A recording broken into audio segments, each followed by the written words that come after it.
Professional বেকার হয়েও বাইরে থেকে গিয়ে একটা পেস্ট্রি কিনেও খাওয়া সঠিক? আসলে কি সেটা ঠিক?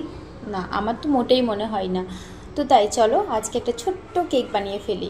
আমি যেহেতু বেকারস, তোমরা অনেকেই জানো, আমার বন্ধুবান্ধবরা তো সকলেই জানো যে আমি একটা বেকারস, আর আগে প্রচুর কেক সেল করতাম। এখন যেহেতু আমার একটা অন্য প্রফেশনে আমি যুক্ত হয়েছি, তা বলে কি আমি আমার পুরনো প্রফেশনটা ছেড়ে দেবো? আমার মেকআপ, আমার কেক, আমার মেহেন্দি, এগুলো দিয়েই তো আমার পথ চলা, এইগুলোর হাত ধরেই তো আমার একটু ইনকাম করা, সমস্ত কিছু শেখা, এগুলো জীবনেও ভুলতে পারবো না। তো আজকে আমার কেক খাওয়ার ক্রেভিংস হচ্ছিল, তো যেহেতু ক্রিম নেই, আর আসলে ক্রিম কিনে নিতে পারতাম, কিন্তু ক্রিম কিনলে তো বিটার যেটা থাকে, হুইপ ক্রিমটা আমাদেরকে হুইপ করতে হয়, সেই মেশিনগুলো দরকার। সেই মেশিনটা 2000 টাকা। আমার দুটো মেশিন কিনে কোনোই লাভ নেই, আমি তো যেহেতু সারাদিন ডিউটি করব। তো তাই আমি কোনো ক্রিম ছাড়াই জাস্ট আমি স্পঞ্জটা তৈরি করে নিলাম। আর এই স্পঞ্জটা খেতে দুর্দান্ত হয়েছিল। স্পঞ্জটা এত সুন্দর হয়েছিল, এত সব, তোমরা দেখতেই পাচ্ছ। আমি বানিয়েছিলাম চকলেট কেক। তো আমাদের কেমন লাগলো আমাকে অবশ্যই জানিও। দেখা হচ্ছে নেক্সট ভিডিওতে। টাটা, ভালো থেকো।